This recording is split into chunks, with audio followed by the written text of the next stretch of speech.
ان پر حکمران بنا دیا، مکے کا گورنر مقرر کر دیا اپنے بعد. تو کہا انہو عالم لکتاب اللہ، وہ اللہ کی کتاب کے عالم ہیں، عالم بالفرائض، وہ علم وراثت کو جاننے والے ہیں، وہ عالم آدمی ہیں. تو حضرت عمر رضی اللہ تعالیٰ عنہ نے فرمایا کہ ہاں ٹھیک ہے، ہمارے پیارے نبی حضرت محمد رسول اللہ صلی اللہ علیہ وسلم نے فرمایا ہے ان اللہ یرفع بہذا الکتاب اقواما ویضع بہ آخرین، اللہ تعالیٰ اس کتاب کے ذریعے لوگوں کو عزت بخشتا ہے، اور جو اس کو چھوڑ دیتے ہیں، اس کو پس پشت ڈالتے ہیں، اللہ رب العزت ان کو ذلیل و رسوا کرتا ہے. وہ معزز تھے زمانے میں مسلمان ہو کر،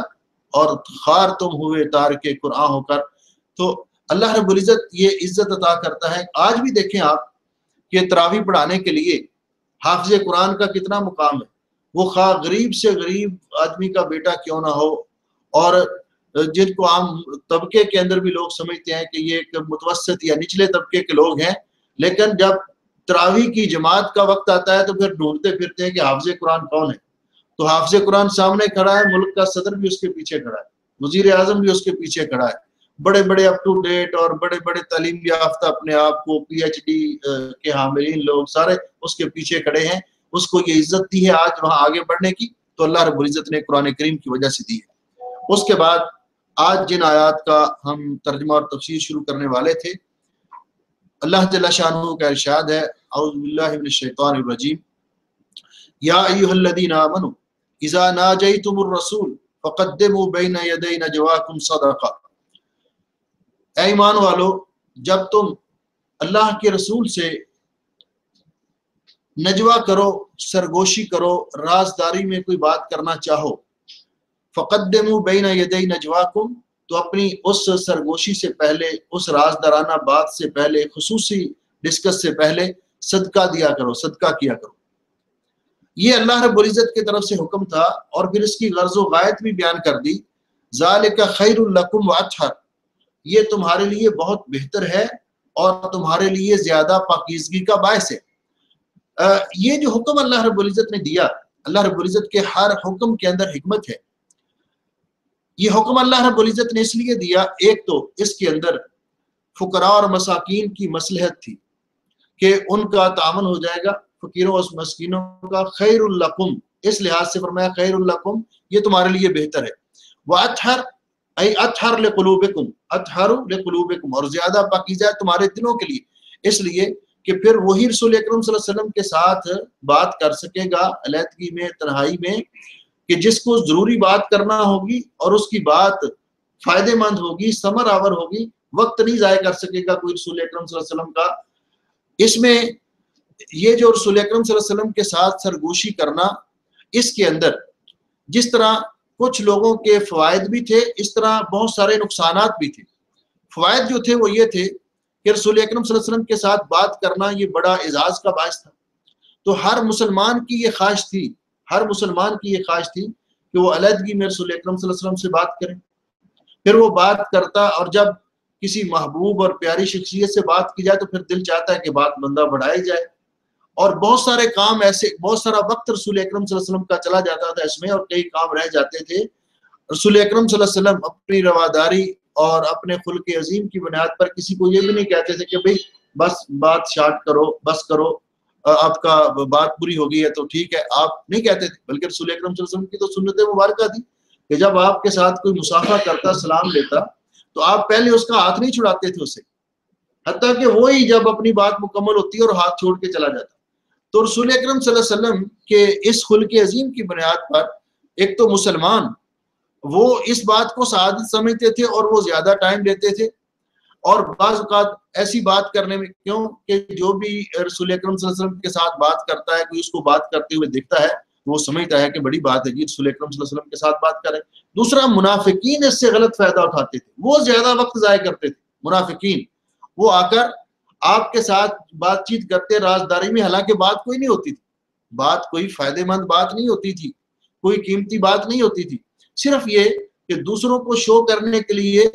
کہ ہم رسول اکرم صلی اللہ علیہ وسلم کے قریبی ہیں، ہم آپ کے پاس بیٹھتے ہیں، اور پھر ادھر ادھر کی باتیں کرتے رہتے جس میں بہت سارا ٹائم ویسٹ ہوتا رسول اکرم صلی اللہ علیہ وسلم کا. تو ان کا مقصد یہ تھا کہ ایک تو دوسروں کے سامنے اپنی شخصیت کو جتلانا، اپنے آپ کو ظاہر کرنا کہ ہم بھی رسول اکرم صلی اللہ علیہ وسلم کے پاس بیٹھتے ہیں. اور دوسرا یہ تھا کہ آپ کا وقت ضائع کرنا مقصود ہوتا تھا، اور بہت سارا وہ وقت آپ کا ضائع کرتے تھے اور بے معنی بات کرتے تھے، بے مقصد بات کرتے تھے. تیسرا اس میں نقصان یہ تھا کہ جب کوئی آدمی باہر سے آتا تھا تو وہ جب رسول اکرم صلی اللہ علیہ وسلم کے پاس بیٹھ کر قریب آپ کے کان کے قریب اپنا منہ کر کے گفتگو کرتا تو یہ منافق وہاں سے گزرتے. وہ بندہ اگر باہر سے آیا ہے، کہیں اپنی رازداری میں کوئی بات کر رہا ہے، تو وہ سمجھتے کہ شاید یہ کوئی خبر لے کر آیا کہ کوئی مدینے پر حملہ آور ہونا چاہتا ہے. وہ یہیں سے قیافہ اندازہ لگا کر مدینے میں یہ بات مشہور کر دیتے کہ لگتا ہے کہ کوئی اچھی خبر نہیں آئی. وہ بندہ آ کر رازداری سے آپ کو کوئی بات کہہ رہا تھا، حالانکہ وہ اپنا مسئلہ بیان کر رہا ہوتا تھا. تو یہ منافقین اس سے غلط فائدہ اٹھاتے تھے. تو اس لیے اللہ رب العزت نے صدقے کا حکم دیا تاکہ یہ جو منافق تھے یہ یہودیوں کے ساتھی تھے اور مال خرچ کرنے میں یہ بڑے بخل کا مظاہرہ کرتے تھے. تو اللہ رب العزت نے یہ حکم نازل کیا کہ اب صدقہ کرے گا کوئی، بات کرنے سے پہلے آپ سے یعنی رازداری میں بات کرنے سے پہلے، خصوصی گفتگو کرنے سے پہلے صدقہ دے. اور اگر وہ کوئی مالدار نہیں ہے، کس کے پاس نہیں ہے، تو وہ ویسے بھی بات کر سکتا ہے، لیکن جو صاحب حیثیت ہے ان کے لیے صدقہ دینا لازمی ہے. یہ اللہ رب العزت نے حکم دیا. تو جس کی وجہ سے منافق اس طرح بے فائدہ بات کرنا چھوڑ گئے، ان سے جان چھوٹ گئی. مسلمان بھی وہ بات، ہر بات جو اس طرح رازداری میں کرنا، وہ کرنا انہوں نے چھوڑ دیا، بلکہ وہ مقصد بات جو کوئی خصوصی بات ہوتی وہ کرتے، جس سے ایک تو رسول اکرم صلی اللہ علیہ وسلم کا ٹائم بہت سارا بچ گیا، منافقوں کا یہ جو سازش تھی اس کا سد باب ہو گیا. تو یہ حکم زیادہ دیر باقی نہیں رہا، صرف 10 دن تک یہ آرڈر لاگو رہا اللہ تعالیٰ کی طرف سے. صرف 10 دن تک یہ حکم جاری رہا، یہ اس پر عمل درآمد ہوتا رہا. اور صرف اس دوران ایک صحابی نے اس پر عمل کیا. اس دوران صرف ایک صحابی نے، حضرت علی رضی اللہ تعالیٰ عنہ نے،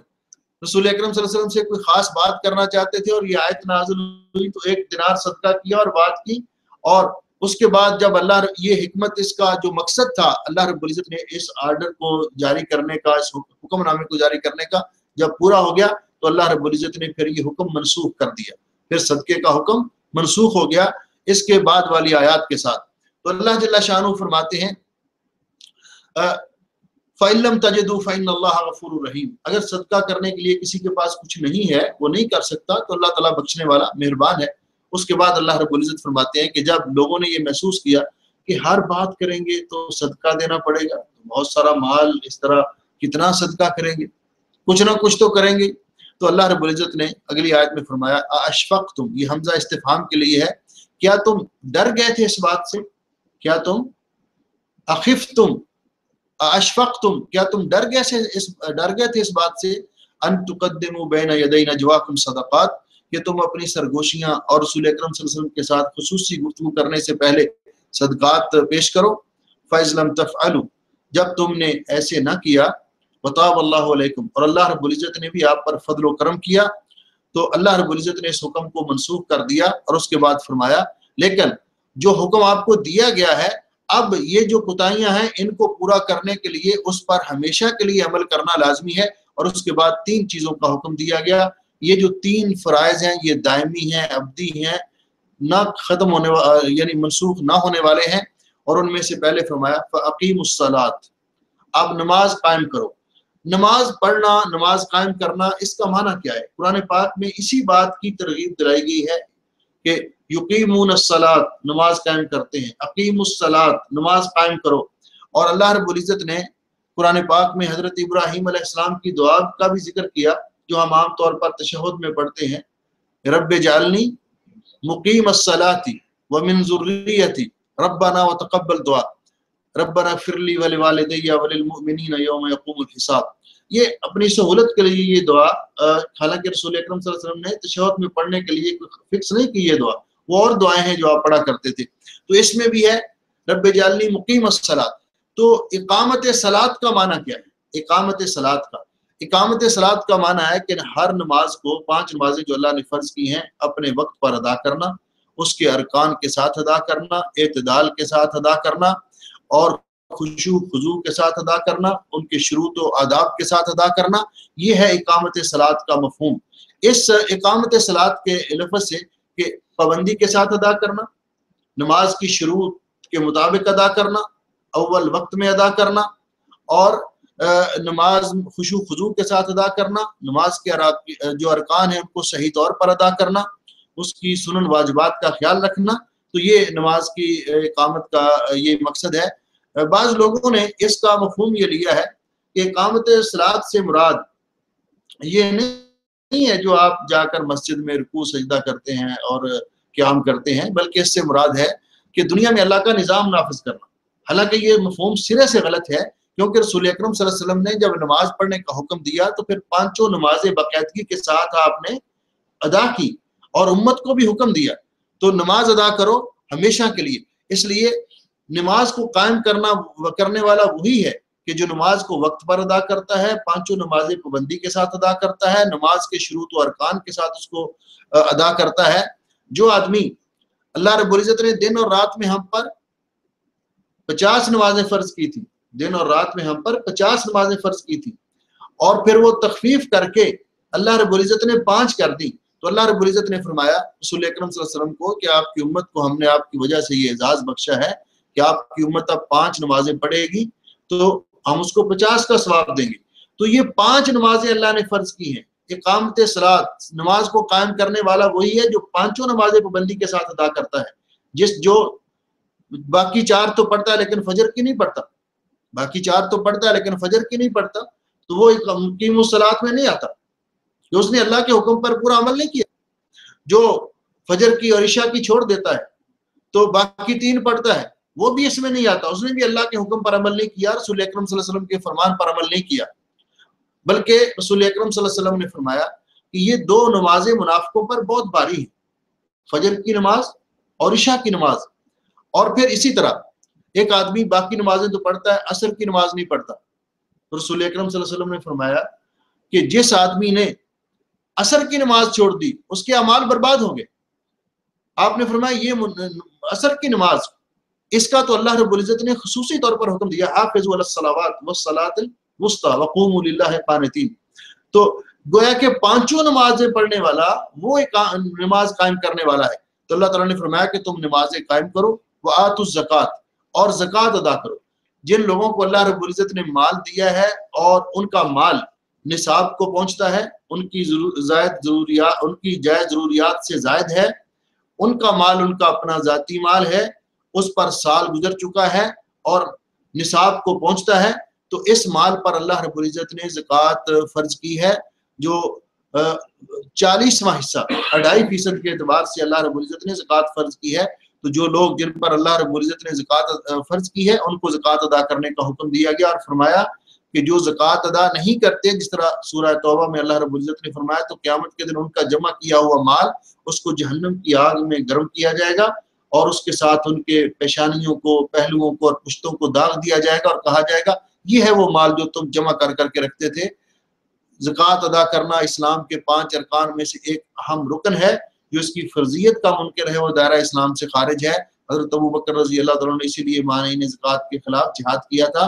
اور جو آدمی اس کی ادائیگی میں کوتاہی کرتا ہے وہ کبیرہ گناہ کا ارتکاب کرتا ہے۔ اس لیے زکوٰۃ جن پر فرض ہے، جن کے پاس اتنا مال ہے جو نصاب کو پہنچتا ہے، تو انہیں حکم دیا گیا کہ وہ اپنے مال میں سے زکوٰۃ ادا کرے۔ اور تیسرا جو فریضہ عائد کیا گیا، وَأَطِیعُوا اللَّهَ وَرَسُولَهُ، اللہ اور اللہ کے رسول کی اطاعت کرو، یعنی یہ ساری عمر کے لیے، اور یہ ایک جامع حکم ہے اسلام کا کہ اسلام کس چیز کا نام ہے کہ اللہ تعالیٰ اور اللہ کے رسول جس چیز کا حکم دیں اس پر عمل کیا جائے، جس سے روک دیں اس سے روکا جائے، اس سے باز رہا جائے۔ تو فرمایا اب تم یہ نیک اعمال کرتے رہو، تو یہ اللہ رب العزت نے ایک یہ حکم نازل کر کے وہ جو حکم تھا صدقہ کرنے والا اس کو منسوخ کر دیا، اور وہ حکم اللہ رب العزت نے اٹھا لیا۔ واللہ خبیر بما تعملون، اور اللہ تعالیٰ خوب خبر رکھنے والا ہے جو تم عمل کرتے ہو۔ اس کے بعد اللہ جل شانہ نے منافقین کا جو رویہ اور طرز عمل ہے، اس کے بعد والی آیات میں اللہ رب العزت نے بیان کیا کہ منافقین ان کا طرز عمل یہ ہے۔ نفاق کس کو کہتے ہیں؟ نفاق کس کو کہتے ہیں؟ ایک جانور ہوتا ہے جنگل میں جس کو یربو کہا جاتا ہے، یہ جانور جب بل بناتا ہے تو اپنی بل کے دو منہ بناتا ہے، رکھتا ہے، دو دروازے رکھتا ہے اپنی بل کے، تاکہ وہ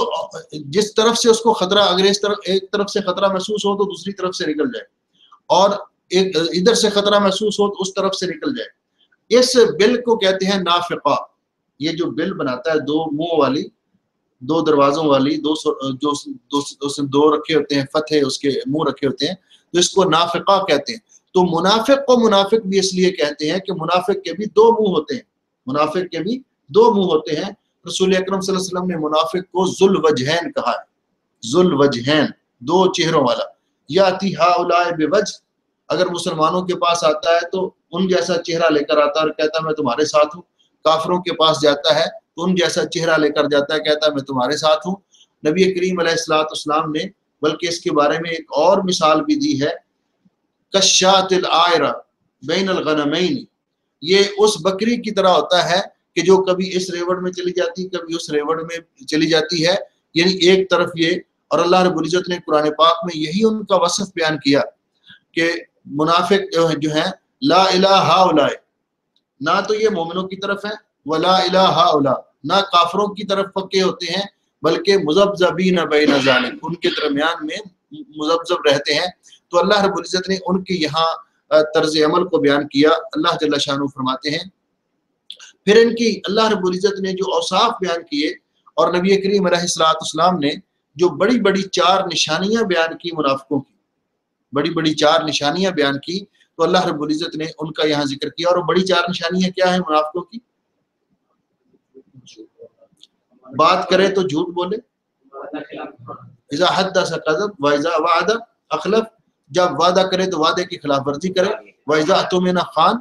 اور جب اس کے پاس امانت رکھی جائے تو خیانت کرے، واذا خاصم فجر، جب کسی کے ساتھ جھگڑا ہو تو بد زبانی کرے، گالی گلوچ کرے۔ رسول اکرم صلی اللہ علیہ وسلم نے فرمایا دوسری حدیث میں کہ جس آدمی کے اندر یہ چار نشانیاں بیک وقت پائی جائیں، کانا منافقا خالصا، یہ پکا منافق ہے، وَإِنْ قَالَ وَإِنْ صَامَ وَصَلَّى وَقَالَ إِنِّي مُسْلِمٌ، اگرچہ وہ نمازیں کیوں نہ پڑھتا ہو، اگرچہ وہ روزے کیوں نہ رکھتا ہو، اور اپنے آپ کو مسلمان ہی کیوں نہ کہلاتا ہو۔ کیوں کہ یہ منافقوں کی خصلتیں ہیں، اور جس کے اندر یک وقت یہ چار خصلتیں اکٹھی پائی جائیں تو آپ نے رسول اکرم صلی اللہ علیہ وسلم نے اس کو فرمایا، اور صحیح حدیث ہے، کانا منافقا خالصا، وہ پکا منافق ہے، وَإِنْ صَامَ وَصَلَّى وَقَالَ إِنِّي مسلمون، اگرچہ وہ روزے رکھتا ہو، نمازیں پڑھتا ہو اور کہتا ہو کہ میں مسلمان ہوں۔ تو اللہ جل شانہ فرماتے ہیں الم تر الی الذین تولوا، کیا آپ نے ان لوگوں کو نہیں دیکھا، آپ ان لوگوں کے بارے میں نہیں جانتے؟ الذین تولوا قوما، تولا اس کا معنی جنہوں نے دوستی اختیار کی، جنہوں نے دوستی اختیار کی، دوست بنایا ایسی قوم کو، غضب اللہ علیہم، جن پر اللہ کا غضب نازل ہوا، جو مغضوب علیہم ہے، جن پر اللہ کا غضب نازل ہوا ہے۔ تو الم تر الی الذین، اس سے مراد منافقین ہیں، اور قوما غضب اللہ علیہم اس سے مراد یہود ہیں، اس سے مراد یہودی ہیں۔ تو مدینے کے اندر جو یہودی آباد تھے، یہودیوں کے 3 قبیلے آباد تھے جب رسول اکرم صلی اللہ علیہ وسلم ہجرت کر کے مدینہ میں تشریف لائے۔ ایک قبیلے کا نام تھا بنو قریظہ، دوسرے کا نام بنو نذیر، تیسرا بنو قینقاع۔ یہ 3 قبیلے یہودیوں کے آباد تھے، اور یہ منافق جو تھے کچھ ان میں سے اسلام کو ظاہر کرتے تھے، اور کچھ اوس اور خزرج کے لوگ جو ایمان لائے تھے اور ان کے ساتھ دوستیاں تھیں، تو یہ نہ مسلمانوں کے پاس آتے تھے تو کہتے تھے قالوا آمنا، کہ ہم ایمان والے ہیں، ہم ایمان لائے۔ وَإِذَا خَلَوْا إِلَىٰ شَيَاطِينِهِمْ، جب اپنے بڑے بڑے سرداروں کی طرف جاتے تھے، یہودیوں کی طرف، منافقوں کے سرداروں کی طرف، تو کہتے تھے ہم تمہارے ساتھ ہیں، ہم تو ان کو مذاق کر رہے تھے، ویسے ہی ان کو ایک چکما دے رہے تھے، دھوکہ دے رہے تھے۔ تو اللہ جل شانہ فرماتے ہیں الم تر الی الذین تولوا قوما غضب اللہ علیہم، کیا آپ ایسے لوگوں کو نہیں جانتے، آپ نے ایسے لوگوں کو نہیں دیکھا جو ایسی قوم سے دوستی رکھتے ہیں جن پر اللہ کا غضب ہوا؟ حقیقت حال یہ ہے کہ یہ منافق جو ہیں یہ کسی کے بھی دوست نہیں ہیں، مسلمانوں کے تو درکنار دور کی بات ہے، یہ ان کے بھی دوست نہیں ہیں، یہودیوں کے بھی دوست نہیں ہیں۔ اللہ رب العزت نے ان کی حقیقت یہاں بے نقاب کر دی، آشکارا کر دی، واضح کر دی کہ یہ کیا ہے اصل میں۔ ما ہم منکم، یہ منافق ما ہم نہیں ہیں منکم تم میں سے، یعنی نہ تو تمہارے ساتھ ہیں، ولا منہم اور نہ ہی یہودیوں کے ساتھ ہے، وَيَحْلِفُونَ عَلَى الْكَذِبِ اور یہ جو قسمیں کھاتے ہیں جھوٹی قسمیں کھاتے ہیں، یہ قسمیں کھاتے ہیں جھوٹی قسمیں کھاتے ہیں، وَهُمْ يَعْلَمُونَ اور وہ جانتے ہوتے ہیں، یعنی ان کو پتہ ہوتا ہے کہ وہ جھوٹ بول رہے ہیں، جھوٹی قسمیں کھا رہے ہیں۔ حدیث پاک میں آتا ہے، حضرت ابن عباس رضی اللہ تعالیٰ عنہ بیان فرماتے ہیں کہ نبی کریم علیہ الصلوۃ والسلام ایک دفعہ تشریف فرما تھے ایک درخت کے سائے میں، اور وہ سایہ بہت ہی سمٹ چکا تھا، تو اتنے میں آپ نے فرمایا کہ آپ کے پاس ایک ایسا شخص آئے گا ازرق، جس کی آنکھیں بلیو ہوں گی، نیلی ہوں گی، آپ اس سے بات نہ کریں،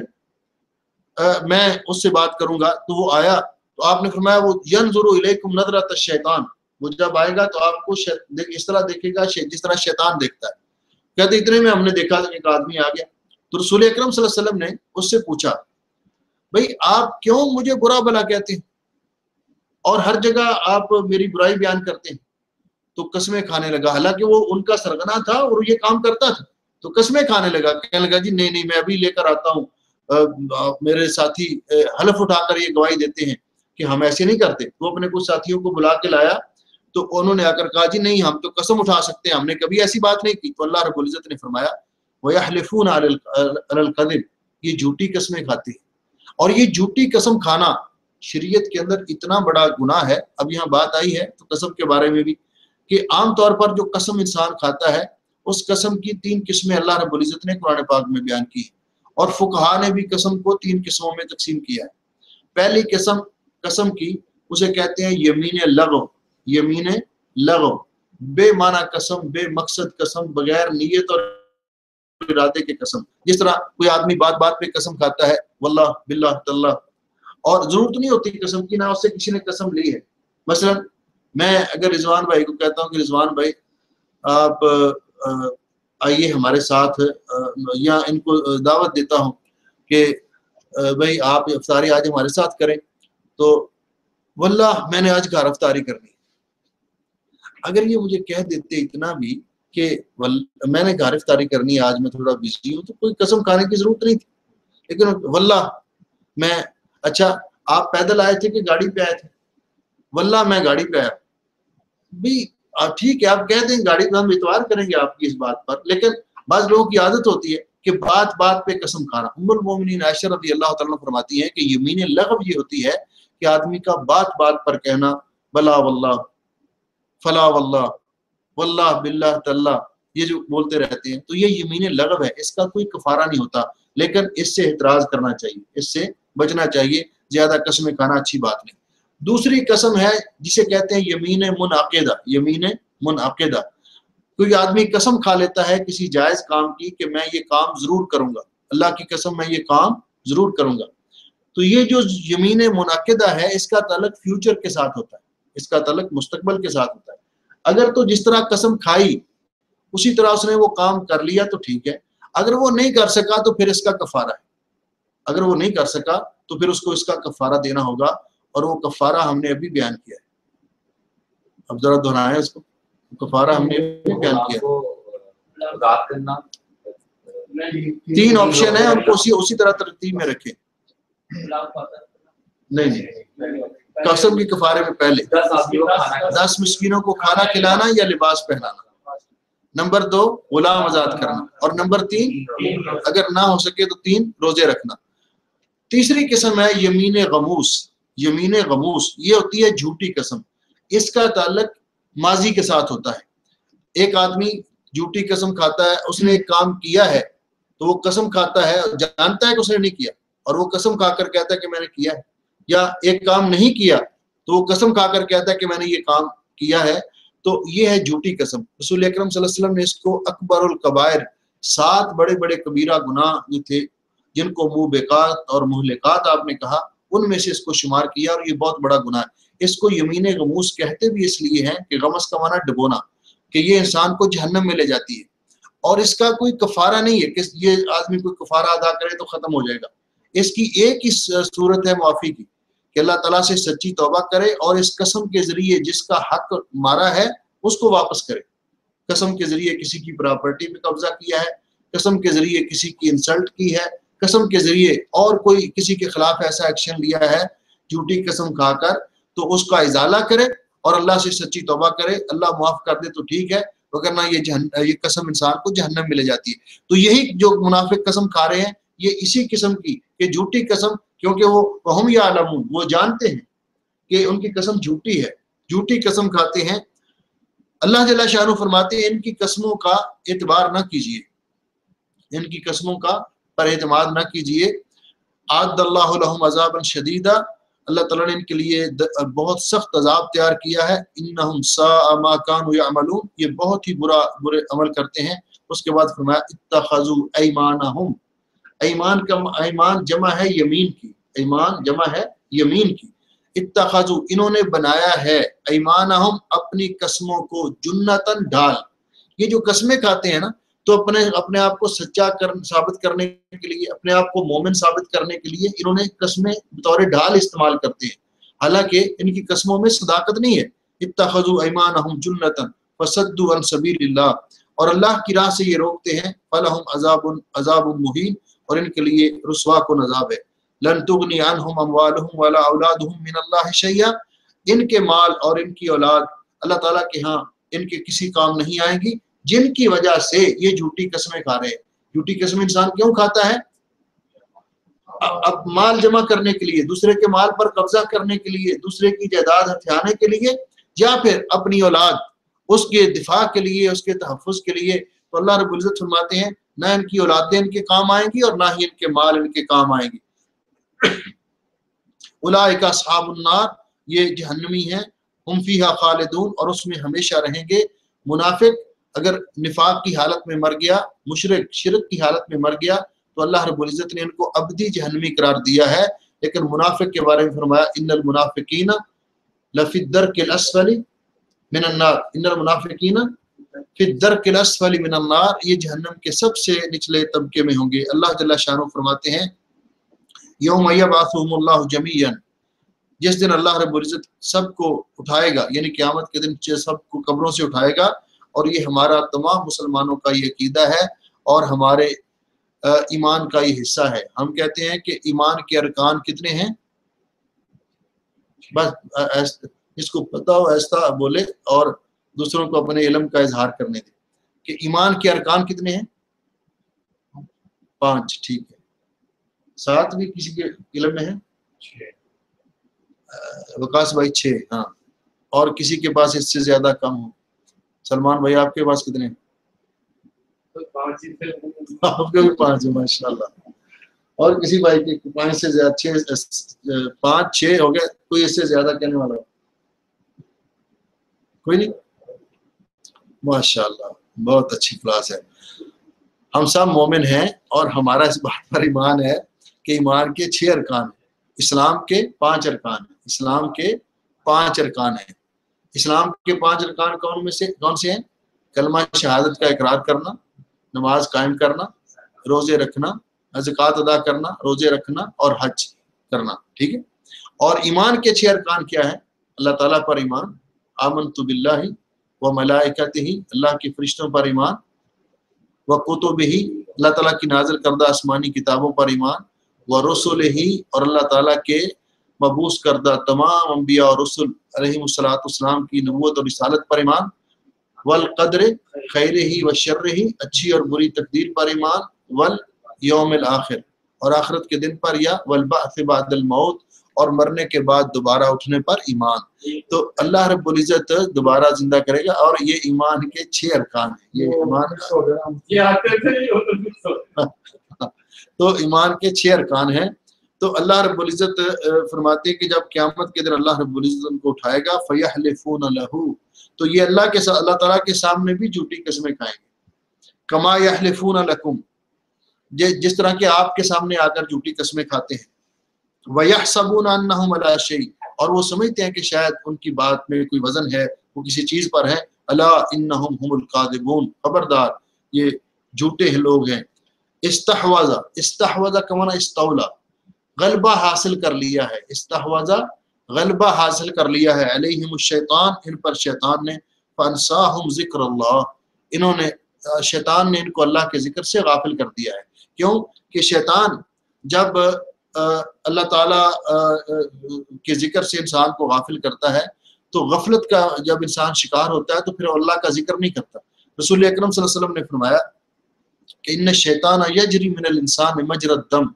شیطان انسان کے جسم میں اس طرح گردش کرتا ہے جس طرح خون گردش کرتا ہے، لیکن اس سے بچاؤ کا طریقہ اذا ذکر اللہ خنس، جب اللہ کا ذکر کرتا ہے کوئی شخص تو شیطان تڑپ کے باہر نکل جاتا ہے، وَإِذَا غَفَلَ وَسْوَسَ، اور جب غافل ہوتا ہے اللہ کے ذکر سے تو شیطان پھر دل میں وسوسے ڈالتا ہے، شیطان دل میں وسوسے ڈالتا ہے۔ تو شیطان نے ان کو اللہ کے ذکر سے غافل کر رکھا ہے اور یہ اللہ کا ذکر نہیں کرتے۔ یہ اگر ظاہری طور پر نمازیں بھی پڑھتے ہیں نا تو یہ دکھاوے کے لیے پڑھتے ہیں۔ اللہ رب العزت نے قرآن پاک میں منافق کی نمازوں کا بھی ذکر کیا کہ منافق کی نماز کی بھی صورت ہوتی ہے کہ آپ نے فرمایا بیٹھا رہتا ہے نماز کے انتظار میں، بیٹھا رہتا ہے حتیٰ کہ جب سورج، آپ نے فرمایا تلک صلاۃ المنافق، یہ منافق کی نماز ہے، سورج غروب ہونے کے بالکل قریب ہوتا ہے، زردی پکڑ لیتا ہے تو پھر اٹھتا ہے جلدی، اس کی عصر کی نماز بھی رہتی ہے، جلدی جلدی اٹھتا ہے اور کوے کی طرح ٹھونگے مارتا ہے اور یہ اس کی نماز ہے۔ تو آپ نے فرمایا اذا قام، اللہ جل شانہ نے قرآن پاک میں فرمایا سورۃ توبہ میں اذا قاموا الی الصلاۃ، سورۃ مائدہ میں اذا قاموا الی الصلاۃ قاموا کسالى، جب نماز کے لیے کھڑے ہوتے ہیں تو سستی دیر کر کے ڈھیلے پڑھ لیتے ہیں ابھی پڑھ لیتے ہیں، یہ منافق کی ہوتی ہے، ابھی اٹھتے ہیں ابھی پڑھ لیتے ہیں تاکہ جب وقت یا تو قضا ہو جاتی ہے نماز یا وقت اینڈ پر پہنچ جاتا ہے تو پھر یہ نماز ادا کرتے ہیں، حالانکہ ہمیں حکم دیا گیا ہے کہ افضل عمل یہ ہے کہ نماز کو اول وقت میں ادا کرنا۔ اللہ رب العزت فرماتے ہیں یہ جو پڑھتے بھی ہیں نا نماز، پھر اللہ کے لیے نہیں پڑھتے، یراؤن الناس، لوگوں کو دکھانے کے لیے، اگر نہیں پڑھیں گے تو یہ کیا کہیں گے جو بار بار مجھے اٹھا رہے ہیں، ولا یذکرون اللہ الا قلیلا، اور نماز میں اللہ کو بہت کم یاد کرتے ہیں، نماز میں بھی اپنے حساب کتاب دکانوں کے اپنے مکانوں کے اپنے وہ لگے رہتے ہیں، بعض بات پتہ بھی نہیں ہوتا کہ امام نے کتنی رکعت پڑھائی ہے، یہ بھی نہیں پتا ہوتا کہ امام نے پہلی رکعت میں کیا پڑھا تھا دوسری رکعت میں کیا پڑھا تھا۔ تو اللہ جل شانہ فرماتے ہیں استحوذ علیہم الشیطان، شیطان نے ان پر غلبہ حاصل کیا ہے، فانساہم ذکر اللہ، ان کو اللہ کے ذکر سے غافل کر دیا، اولئک حزب الشیطان، یہ شیطان کی پارٹی، حزب کا معنی پارٹی، حزب کا معنی گروہ، یہ شیطان کی پارٹی ہے، شیطان کا گروہ ہے۔ کن کو کہا؟ منافقین کو کہا، اور جن کے ساتھ منافقین کی دوستی ہے ان کو کہا کہ یہ سارے کے سارے شیطان کا گروپ ہیں، شیطان کی پارٹی ہیں۔ ساتھ فرمایا کہ جو بھی شیطان کا گروہ ہے یہ دنیا میں خواہ ان کی کتنی چمک دمک کیوں نہ ہو، اپنے آپ کو کتنا ان کی تعداد زیادہ نہ ہو اور اپنے آپ کو کتنا یہ زور آور کیوں نہ سمجھیں، لیکن انجام کار یہ ہے الا ان حزب الشیطان هم الخاسرون، کہ شیطان کا جو گروہ ہے، پارٹی ہے، ان کا انجام خسارہ ہی خسارہ ہے، یہ دنیا میں بھی نقصان میں ہے اور آخرت میں بھی نقصان میں ہے۔ دنیا میں نقصان یہ ہے کہ ان کا کوئی مستقل نظریہ نہیں ہوتا، کوئی بنیاد نہیں ہوتی، ان کا کام شرارت کرنا ہی ہوتا ہے اور مخلوق اللہ کی ان سے تنگ ہوتی ہے اور خود بھی پریشان رہتے ہیں، اور آخرت میں ان کے لیے جس طرح پہلے ذکر کیا کہ اللہ تعالیٰ نے جہنم کی آگ کو تیار کیا ہے۔ اس کے بعد اللہ جل شانہ نے آخر میں 3 آیتیں رہ گئی ہیں، میرے خیال مکمل کر لیں۔ ہاں جی، اللہ جل شانہ فرماتے ہیں ان الذین یحادون اللہ ورسولہ، وہ لوگ جو اللہ اور اللہ کے رسول کی مخالفت کرتے ہیں، دین اسلام کی، کتاب و سنت کی، اللہ کے احکام کی مخالفت کرتے ہیں۔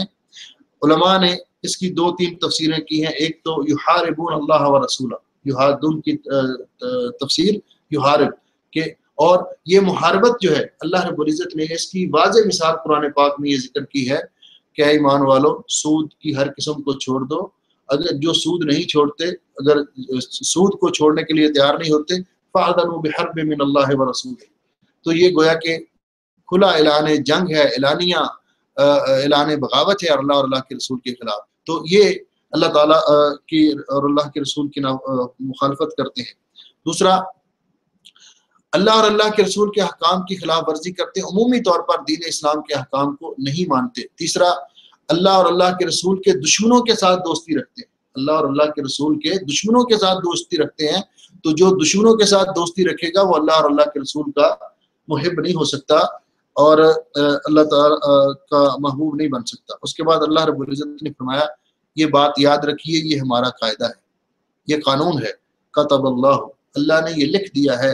لأغلبن انا ورسلی، لأغلبن، ضرور غالب آئیں گے میں بھی اور میرے رسول بھی، یعنی اللہ تعالیٰ کہ اللہ نے اپنے رسولوں کو بھیجا ہے، تو اللہ تعالیٰ فرماتے ہیں کہ غلبہ ہمارا ہی ہے، غالب اللہ تعالیٰ نے جن لوگوں کو بھیجا ہے وہی لوگ غالب آئیں گے، وہی نظریہ غالب آئے گا جو اللہ رب العزت نے نازل کیا ہے۔ ان اللہ قوی عزیز، بے شک اللہ تعالیٰ بڑا قوی اور عزیز، بڑا قوت والا اور سب پہ غالب ہے۔ تو یہاں جو اللہ رب العزت نے فرمایا کہ باوجود اس کے کہ دنیا میں لوگوں نے انبیاء علیہ السلام پر ظلم و ستم کیے، ان کی مخالفت کی، ان کو میں سے بعض کو شہید کیا، بعض کو ان کے وطنوں سے نکالا، طرح طرح کی پریشانیوں کا ان کو سامنا کرنا پڑا اپنی قوموں کی وجہ سے جو نافرمان قومیں تھیں، لیکن اللہ رب العزت نے فرمایا کہ انجام کار پھر ہمارے رسولوں کا ہی ہاتھ میں رہا، کامیاب بھی وہی ہوئے، کامران بھی ہوئے۔ آپ دیکھیے رسول اکرم صلی اللہ علیہ وسلم کی حیات طیبہ کا مطالعہ کر کے دیکھیے کہ کیسے حالات تھے مکے میں اور کیسے آپ کو وہاں سے نکالا گیا۔ پھر اللہ جل شانہ نے انجام کار یہ دیا کہ وہی مکہ آپ نے فتح کیا، پھر ایک مسلمانوں کی قوت اس طرح بن کر ابھری کہ وہی لوگ جو کل ظلم و ستم کرنے والے تھے فتح مکہ کے موقع پر سر جھکائے آپ کے سامنے کھڑے تھے اور منتظر تھے کہ اب ہمارے ساتھ کیا سلوک کیا جائے گا۔ تو انجام کار یہ اللہ والوں کے لیے ہوتا ہے، اللہ کے بندوں کے لیے ہوتا ہے۔ اللہ کے رسولوں کو اللہ رب العزت نے ان کا انجام بہتر کیا، جو قومیں تباہ ہو گئی اللہ نے ان کو تباہ کر دیا، لیکن اپنے رسولوں کی اللہ رب العزت نے حفاظت کی۔ تو اللہ رب العزت نے فرمایا کہ یہ اللہ نے لکھ دیا ہے، یہ اللہ تعالیٰ کا قانون ہے۔ اس کے بعد اللہ جل شانہ فرماتے ہیں مومن کے لیے یہ لائق ہی نہیں ہے، کسی طرح مومن کو زیب ہی نہیں دیتا کہ مومن ہو پکا مومن پھر اللہ اور اللہ کے رسول کے دشمنوں کے ساتھ دوستی رکھے۔ یہ کیسے ہو سکتا ہے؟ اللہ تعالیٰ جو ہمارا خالق و مالک ہے، اللہ نے ہمیں پیدا کیا ہے، اللہ رب العزت نے ہمیں سب کچھ عطا کیا ہے، اللہ رب العزت نے ہمیں اپنی عبادت کا حکم دیا ہے، ہم مسلمان ہیں اور ہماری سب سے زیادہ محبت اپنے رب کے ساتھ ہے، خالق و مالک کے ساتھ ہے، اور پھر اپنی جان سے بھی بڑھ کر ہماری محبت پیارے نبی حضرت محمد رسول اللہ صلی اللہ علیہ وسلم کے ساتھ ہے۔ تو یہ کیسے ہو سکتا ہے کہ ایک شخص ہمارے رب کا باغی ہو، ایک شخص ہمارے نبی کا مخالف ہو صلوات اللہ وسلم علیہ، اور ہم اس کو اپنا دوست بنائیں؟ اسی لیے یہ جو عام طور پہ کہتے ہیں نا آپ، یہ جی کرسمس کا موقع ہے، ہم نے مٹھائی دینی ہے، گفٹ پیش کرنا ہے، ہمارے آفس میں کرسچن ہیں، یہ ہیں وہ ہیں، اور ہم ایسے موقع پر یہ ڈھونڈتے رہتے ہیں اس طرح کے۔ تو یہ ان کی خوشی ہے، اور وہ کیا کہتے ہیں؟ وہ کہتے ہیں کہ اللہ تعالیٰ کا بیٹا ہے عیسیٰ علیہ السلام، وہ اللہ اور اللہ کے رسول کے باغی ہیں، مخالف ہیں، نافرمان ہیں۔ اسی لیے حضرت عمر رضی اللہ تعالیٰ نے اپنے دور میں یہ آرڈیننس جاری کیا تھا، کوئی شخص کافروں کو ان کے موقع پر وش نہ کرے، کسی ان کی خوشی کے موقع پر کوئی ان کو گفٹ نہ دے۔ اجتنبوا اعداء اللہ فی اعیادہم، اللہ تعالیٰ کے دشمنوں کی خوشی میں کوئی شریک نہ ہو۔ جو مسلمان اللہ کے دشمنوں کی خوشی میں شریک ہوگا گویا کہ وہ اللہ کے دشمن ہیں۔ تو اللہ کے دشمنوں کو خوش کرنے والا وہ اللہ کا دوست کیسے ہو سکتا ہے؟ اللہ تعالیٰ کے نبی حضرت محمد صلی اللہ علیہ وسلم کے ساتھ محبت کرنے والا کیسے ہو سکتا ہے؟ تو اللہ رب العزت فرماتے ہیں لا تجد قوما، آپ کوئی ایسی قوم نہیں پائیں گے، ایسی قوم آپ نہیں پائیں گے، ایسے لوگ آپ کو نہیں ملیں گے پکے اور سچے مسلمانوں میں سے۔ کیسے؟ یؤمنون باللہ والیوم الاخر، جو اللہ تعالیٰ پر بھی اور آخرت کے دن پر ایمان بھی رکھتے ہوں، یوادون من حاد اللہ ورسولہ، جو دوستی رکھتے ہوں ان لوگوں کے ساتھ جو اللہ اور اللہ کے رسول کے مخالف ہیں، جو اللہ اور اللہ کے رسول کے مخالف ہیں۔ جو اللہ اور اللہ کے رسول کا مخالف کوئی بھی ہو، باپ بھی ہو، بیٹا ہو، کوئی بھی ہو، وہ ہمارا اس کے ساتھ کوئی تعلق نہیں ہے۔ جو اللہ اور اللہ کے رسول کا مخالف ہے وہ ہمارا بھی مخالف ہے۔ جو اللہ تعالیٰ کا مطیع اور فرما بردار ہے اور پیارے نبی صلی اللہ علیہ وسلم کا امتی اور آپ سے محبت کرنے والا ہے، وہ ہمارا دوست ہے، ہم اس سے محبت کرتے ہیں۔ بیس کیا ہے؟ الحب للہ والبغض فی اللہ، اللہ کے لیے محبت، ہماری محبت بھی اللہ کے لیے اور ہماری ناراضگی اور دشمنی بھی اللہ کے لیے۔ اللہ تعالیٰ فرماتے ہیں وَلَوْ كَانُوا آبَاءَهُمْ، اگرچہ وہ ان کے آباء و اجداد ہی کیوں نہ ہوں، او ابناءَهُمْ، یا ان کے بیٹے ہی کیوں نہ ہوں۔ صحابہ اکرام رضوان اللہ علیہم اجمعین نے سب سے بہترین مثالیں اس کی پیش کی ہمارے سامنے، اور وہ کائنات کے وہ مومن، اعلیٰ درجے کے مومن جن کے ایمان کو اللہ رب العزت نے معیار ایمان قرار دیا۔ فَإِنْ آمَنُوا بِمِثْلِ مَا آمَنْتُمْ بِهِ فَقَدِ اهْتَدَوْا، بعد میں آنے والے لوگ اسی وقت ہی مومن ہو سکتے ہیں جب تک وہ اس طرح کا ایمان پیش کریں جس طرح نبی کریم علیہ السلام کے صحابہ کا ایمان تھا۔ یہ آیات مبارکہ، اس کے بارے میں زیادہ مفسرین کا خیال ہے کہ یہ حضرت ابو عبیدہ ابن جراح کے بارے میں نازل ہوئی کہ جنگ بدر میں ان کے والد ابو جہل کے ساتھ مل کر، ان کا نام عبداللہ تھا، ان کے والد ابو جہل کے لشکر میں شامل ہو کر مسلمانوں کے خلاف لڑنے کے لیے آئے، اور جنگ بدر کے عین میدان کے اندر یہ حضرت ابو عبیدہ ابن جراح انہوں نے ان پہ فوکس کیا ہوا تھا، اپنے اس بیٹے کو قتل کرنے کا پورا ان کا ارادہ تھا، اور وہ اس تلاش میں تھے موقع ملے تو میں ان کو قتل کر دوں۔ حضرت ابو عبیدہ ابن جراح رضی اللہ تعالیٰ عنہ نے جب دیکھا کہ ان کا تو مقصد یہ ہے، تو بجائے اس کے کہ وہ ایک مومن کو قتل کرتے، انہوں نے اللہ اور اللہ کے رسول کا باغی سمجھ کر اپنے باپ کو قتل کیا۔ تو اللہ رب العزت نے ان کی تعریف کی کہ یہ ہے مومن۔ جب اللہ اور اللہ کے رسول کی مخالفت میں باپ بھی آ جائے تو اس کی بھی کوئی حیثیت نہیں ہے، جب وہ بالکل کھل کر سامنے آ جائے اور مرنے پر تو کیونکہ اس وقت یہ مارکا تھا کفر اور اسلام کا، تو وہ کافروں کے لشکر میں مسلمانوں کو قتل کرنے کے لیے آیا تھا۔ تو اس لیے حضرت عمر رضی اللہ تعالیٰ عنہ فرمایا کرتے تھے جب آپ زخمی ہوئے اور اس وقت آپ نے اپنے بعد خلیفہ منتخب کرنے کے لیے 6 افراد پر شورا قائم کی، 6 صحابہ کرام، اور وہ 6 کے 6 صحابہ کرام وہ تھے جو عشرہ مبشرہ میں سے تھے، عشرہ مبشرہ میں سے تھے۔ تو فرمایا اگر آج ابو عبیدہ ابن جراح زندہ ہوتے لستخلفتہ، تو میں آج ان کو خلیفہ مقرر کر دیتا، نامزد کر دیتا۔ اتنا اللہ رب العزت نے ان کو مقام دیا کہ انہوں نے اتنی بڑی قربانی دی۔ یہ بات آئی ہے چھوٹی سی، تو یہ بھی تھوڑی کلیئر ہو جائے، آپ کے دماغ میں رہ جائے۔ حضرت عمر رضی اللہ تعالیٰ عنہ جب شہید ہوئے تو اس وقت عشرہ مبشرہ میں سے 7 افراد دنیا میں زندہ تھے، 7 افراد۔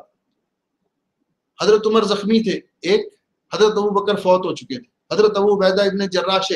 فوت ہو چکے تھے، 7 باقی تھے۔ لیکن حضرت عمر رضی اللہ تعالیٰ عنہ نے جو شورا مقرر کی عشرہ مبشرہ کے ساتھیوں پر، وہ 6 پر کی، 7ویں کو کیوں نہیں اس میں لیا؟ 7ویں کو کیوں نہیں لیا؟ اس لیے نہیں لیا کہ حضرت عمر رضی اللہ تعالیٰ عنہ جیسا عادل حکمران، دنیا ان کے عدل و انصاف کی مثال پیش کرتی ہے۔ 7واں جو آدمی تھا عشرہ مبشرہ میں سے، وہ حضرت عمر رضی اللہ عنہ کا بہنوئی تھا۔ حضرت عمر رضی اللہ تعالیٰ عنہ کا حضرت سعید ابن زید بہنوئی تھے۔ تو حضرت عمر نے اس خدشے کے پیش نظر کہ کہیں میرا بہنوئی ہونے کے ناطے لوگ اس کو میرا خلیفہ نہ بنا دیں اور دنیا کہے کہ حضرت عمر اپنے رشتہ دار کو خلیفہ بنا کر گئے ہیں، انہوں نے باوجود اس کے کہ عشرہ مبشرہ میں تھے، بڑے فضیلت والے صحابی تھے، لیکن حضرت عمر نے ان کو شورا میں شامل نہیں کیا۔ اپنے بیٹے حضرت عبداللہ ابن عمر کو لوگوں نے کہا بھی تو شامل نہیں کیا، تاکہ یہ تاثر ختم ہو سکے کہ یہ جو نظام خلافت ہوتا ہے اس میں موروثیت نہیں ہے، جو اہل ہوتا ہے وہی اس کا حقدار خلیفہ بنتا ہے۔ تو اسی طرح باپ، اگرچہ باپ کیوں نہ ہو، تو باپ کی مثال آپ کے سامنے آ گئی کہ حضرت ابو عبیدہ ابن جراح نے اللہ اور اللہ کے رسول کے مخالف باپ کو بھی ٹھکانے لگا دیا، اور باپ یعنی اللہ اور اللہ کے رسول کی محبت پر باپ قربان کر دیا۔ اسی طرح حضرت عبداللہ ابن ابی کے بیٹے حضرت عبداللہ بڑے صادق الوعد صحابی تھے۔ جب عبداللہ ابن ابی نے یہ کہا، جب آپ غزوہ تبوک سے واپس آ رہے تھے تو عبداللہ ابن ابی نے یہ کہا کہ لَإِن رَجَعْنَا إِلَى الْمَدِينَةِ لَيُخْرِجَنَّ الْعَازُّ مِنْهَا الْأَذَلَّ، اگر ہم مدینے واپس آئے تو ہم میں سے جو عزت والے ہیں یہ ذلیل لوگوں کو باہر نکال کریں گے، مدینے سے باہر نکال دیں گے۔ اب اس نے اتنی بڑی گستاخی کی، یہ بھی رسول اکرم صلی اللہ علیہ وسلم کے سامنے آ کر بڑی تعریفیں کرتا تھا اور بڑا شو کرتا تھا، تو اس نے ذلیل کن کو کہا؟ استغفر اللہ معاذ اللہ، مسلمانوں کو، اور عزت والا کہا اپنے آپ کو۔ جب رسول اکرم صلی اللہ علیہ وسلم کو پتہ چلا اس کی بات کا تو آپ کو بڑا صدمہ ہوا۔ تو ان کا بیٹا عبداللہ اپنے باپ کا اتنا فرما بردار کہ لوگ باپ کی فرما برداری میں اس کی مثال بیان کرتے تھے، لیکن وہ تلوار لے کر دروازے پہ کھڑا ہو گیا۔ اس نے کہا، اپنے باپ کو کہا، میں تمہیں مدینے میں داخل نہیں ہونے دوں گا جب تک تو یہ نہ کہے کہ میں ذلیل ہوں اور اللہ کے رسول اور مسلمان عزت والے ہیں۔ اور اگر رسول اکرم صلی اللہ علیہ وسلم کے پاس گیا اور کہا، حضرت جی میرے باپ نے بڑی گستاخی کی آپ کی، اگر آپ حکم دیں تو وہ واجب القتل ہے، تو مجھے حکم دیں، میں اس کا سر اتار کر آپ کے خدمت میں حاضر کروں گا، میں اس کو قتل کروں گا۔ تو یہ مسلمان کا جذبہ ہوتا ہے کہ جب اللہ اور اللہ کے رسول کا حکم آ جائے، دین اسلام اور شریعت آ جائے، پھر برادری نہیں دیکھی جاتی، والدین اولاد ان کی پرواہ نہیں کی جاتی کہ بعد کو پتہ تو چلتا ہے کہ یہ بات حق ہے، سچ ہے، لیکن کہتا ہے گھر والے کیا کہیں گے، برادری والے کیا کہیں گے۔ اللہ رب العزت نے ہر ایک کی مثال بیان کی۔ پھر فرمایا او ابنائہم، یا ان کے بیٹے ہی کیوں نہ ہو، ولو کان، اگرچہ وہ یہ اللہ اور اللہ کے رسول کی مخالفت کرنے والے ان کے بیٹے ہی کیوں نہ ہوں۔ اس کی مثال بھی حدیث پاک میں موجود ہے۔ حافظ ابن کثیر رحمۃ اللہ علیہ نے ذکر کی ہے کہ جب حضرت عبد الرحمن ابن ابی بکر ابھی مسلمان نہیں ہوئے تھے، جب جنگ بدر ہوئی تو یہ کافروں کی طرف سے لڑنے کے لیے آئے تھے، ابو جہل کے ساتھ لڑنے کے لیے آئے تھے۔ تو حضرت جب اسلام لے آئے تو حضرت ابو بکر رضی اللہ تعالیٰ سے اپنے والد گرامی سے ایک دن کہنے لگے کہ بابا جان، جنگ بدر میں آپ کئی دفعہ میری تلوار کے نیچے آئے، لیکن میں نے آپ کو باپ سمجھ کے چھوڑ دیا۔ تو حضرت ابو بکر نے فرمایا عبد الرحمن، تو نے تو مجھے باپ سمجھ کے چھوڑ دیا، اگر تو میری تلوار کے نیچے آیا ہوتا تو میں اللہ اور اللہ کے رسول کا باغی سمجھ کر کبھی تمہیں نہ معاف کرتا، کبھی تمہیں نہ چھوڑتا، مار دیتا، قتل کر دیتا۔ وہ تو اللہ فرماتے ہیں بیٹے بھی ہوں، او اخوانہم، یا بھائی۔ حضرت مصعب ابن عمیر رضی اللہ تعالیٰ عنہ نے جنگ بدر میں ان کا بھائی عبید ابن عمیر یہ کافروں کی طرف سے لڑنے کے لیے آیا، آمنا سامنا ہو گیا، حضرت مصعب ابن عمیر نے اپنے بھائی کو قتل کر دیا کیونکہ وہ اللہ اور اللہ کے رسول کا باغی تھا۔ او عشیرتہم، یا اپنے خاندان کے لوگ، حضرت عمر کے ماموں، کیا ولو کانوا آباءہم او ابناءہم او اخوانہم او عشیرتہم، اگرچہ وہ ان کے آباء و اجداد ہی کیوں نہ ہوں، ان کے بیٹے ہی کیوں نہ ہوں، یا ان کے بھائی۔ تو حضرت مصعب ابن عمیر نے اپنے بھائی کو قتل کر دیا جو کافروں کی طرف سے آیا تھا، او عشیرتہم، یا پھر ان کا خاندان اور قبیلہ، ان کا خاندان اور قبیلہ۔ حضرت عمر رضی اللہ تعالیٰ عنہ کا اپنا ماموں عاص ابن ہشام جنگ بدر میں آیا، مقابلے میں آیا، حضرت عمر نے اس کو قتل کر دیا۔ اور یہ جنگ بدر کے اندر آپ جانتے ہیں کہ جنگ بدر جب ہوئی تھی تو پہلے مبارزت ہوئی تھی، مبارزت کیا معنی یہ ہوتا تھا کہ دونوں طرف سے نامی گرامی میں جو سپہ سالار، نامی گرامی جو شمشیر زنی کے ماہر اور بہادر اور جنگجو نکالے جاتے، پہلے ان کا 1 to 1 مقابلہ ہوتا، پھر یا تو اسی پر فیصلہ ہو جاتا، نہیں فیصلہ ہوتا تو پھر جنگ عام ہوتی۔ تو سب سے پہلے جو جنگ بدر میں مسلمانوں کی طرف سے سامنے آئے وہ 3 انصاری تھے۔ تو جب وہ سامنے آئے تو مشرکین مکہ نے کہا کہ نہیں ان کے ساتھ تو ہماری لڑائی نہیں، جو ہمارے خاندان کے لوگ ہیں وہ ہمارے سامنے پیش کیے جائیں، ہمارے قبیلے کے لوگ۔ تو نبی علیہ السلام نے فرمایا حضرت حمزہ کو بھیجا، حضرت علی المرتضیٰ کو بھیجا، اور حضرت عبیدہ ابن حارث کو بھیجا جو رسول اکرم صلی اللہ علیہ وسلم کے چچیرے بھائی تھے۔ دوسری طرف سے عتبہ، شیبہ اور ولید آئے، وہ یہ خاندان ایک تھا، تو ان تینوں کو قتل کیا جنگ بدر میں۔ تو اللہ رب العزت نے یہ مثال بیان کی کہ اگرچہ ان کے سامنے ان کا قبیلہ بھی کیوں نہ آ جائے، وہ مخالف اور اللہ کے رسول کا عشیرتہم اولئک، تو یہ وہ اس کی بھی پرواہ نہیں کرتے۔ پھر اللہ رب العزت نے نبی پاک صلی اللہ علیہ وسلم کے صحابہ کی تعریف کی، ان صادق الوعد مومنوں کی تعریف کی۔ فرمایا پہلا ان کا یہ تمغہ ان کو یہ الاٹ کیا، اولئک کتب فی قلوبہم الایمان، اللہ رب العزت نے ان لوگوں کے دلوں میں ایمان لکھ دیا ہوا ہے، ثبت کر دیا ہوا ہے۔ اس کی علماء نے 2-3 مفہوم بیان کیے ہیں۔ ایک تو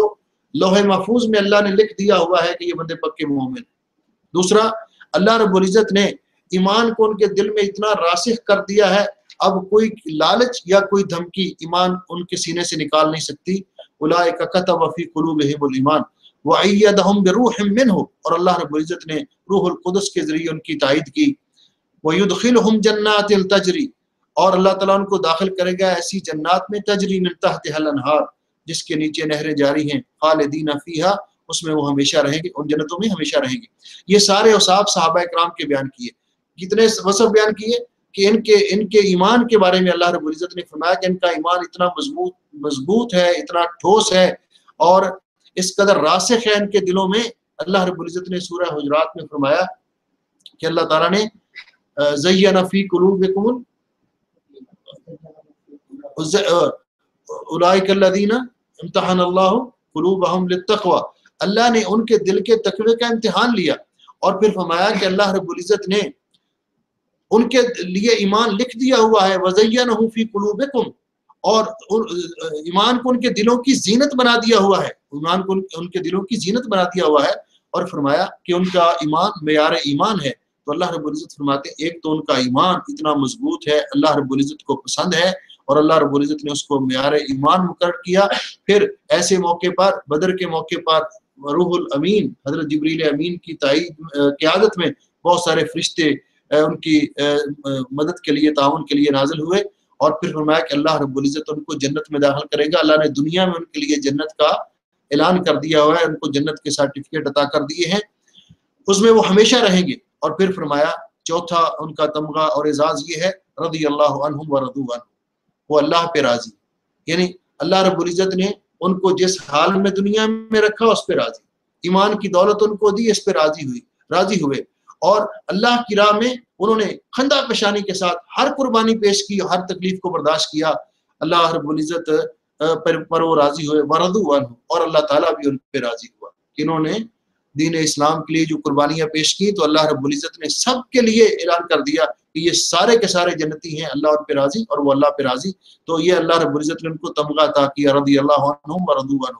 پھر اللہ رب العزت نے ان کو ایک ایسا ٹائٹل دیا جو اس کے مقابلے میں تھا، کہ دنیا کے اندر دو قسم کی قوتیں کار فرما ہیں، ایک حزب الشیطان ہے، شیطان کی پارٹی ہے، اور ایک رحمان کی پارٹی ہے، ایک اولیاء شیطان ہیں، شیطان کے دوست ہیں، ایک اولیاء الرحمان ہیں۔ تو اللہ رب العزت نے ان ایمانداروں کے بارے میں فرمایا کہ یہ سارے کے سارے اولئک حزب اللہ، یہ اللہ کی پارٹی، اللہ کی جماعت ہے، اللہ کا گروہ ہے۔ الا ان حزب اللہ هم المفلحون، خبردار یہ بات یاد رکھیے کہ اللہ کا گروہ ہی کامیاب ہونے والا ہے، یہی لوگ کامیاب ہیں۔ اور پھر فرمایا کہ ان کو اللہ رب العزت نے جس طرح آزمایا اور ان آیات کے اندر جس طرح ذکر کیا کہ یہ لوگ اللہ رب العزت نے ان کو بھی اور جو قیامت تک ان کے آنے والے ہیں، والسابقون الاولون من المہاجرین والانصار والذین اتبعوهم بإحسان، اور جو ان کے نقش قدم پر چلیں گے وہ سارے کے سارے رضی اللہ عنہم ورضوا عنہ، اللہ ان سب پہ راضی ہے۔ تو یہ لوگ دنیا میں، یہ جماعت اس دور میں بھی رہی مشکلات میں، اور اللہ انہوں نے قربانیاں دی، اور ایسی جماعت قیامت تک قائم رہے گی۔ اللہ جل شانہ نے جو پچھلی آیت میں فرمایا نا کہ ان کی مخالفت کرنے والے، تو نبی کریم علیہ السلام نے فرمایا لا تزال طائفۃ من امتی ظاہرین علی الحق، ایک گروہ امت طائفہ منصورہ ناجی گروہ، نجات پانے والی جماعت یہ دنیا میں موجود رہے گی، لا يضرهم من خالفهم او خذلهم الى يوم القیامہ، قیامت تک ان کی مخالفت کرنے والے ان کو مٹا نہیں سکیں گے، رستے سے ہٹا نہیں سکیں گے، اور ان کو دنیا کے اندر ان کو ناکامی کا شکار نہیں بنا سکیں گے، بلکہ وہ طائفہ ہوگا لیکن حق پر قائم ہوگا۔ اور جب پوچھا گیا آپ سے تو آپ نے فرمایا وہ جماعت ہوگی جو اس طرز عمل پر ہے، جن کا وہ طریقہ ہے جس طریقے پر آج میں ہوں اور میرے صحابہ ہیں۔ اور یہی رسول اکرم صلی اللہ علیہ وسلم کی آخری وصیت بھی تھی کہ ترکت فیکم امرین، میں تمہارے اندر دو چیزیں چھوڑے جا رہا ہوں، لن تضلوا ما تمسکتم بہما، جب تک تم ان دونوں پر عمل پیرا رہو گے گمراہ نہیں ہوگے، راستے سے نہیں ہٹو گے، کتاب اللہ، ایک اللہ کی کتاب، و سنتی، اور ایک میری سنت اور حدیث۔ اور یہ جماعت اسی پر عمل کرنے والی تھی، اطیعوا اللہ و اطیعوا الرسول، اس جماعت کا شعار تھا کہ اللہ کی اطاعت کرو اور اللہ کے رسول کی اطاعت کرو۔ اور اس طرح سورۃ المجادلہ کا ترجمہ و تفسیر آج ختم ہوئی۔ اللہ جل شانہ اپنی کتاب پاک کو پڑھنے اور اس پر عمل کرنے کی توفیق بخشے۔ سبحانک اللہم و بحمدک، اشہد ان لا الہ الا انت، استغفرک و اتوب الیک۔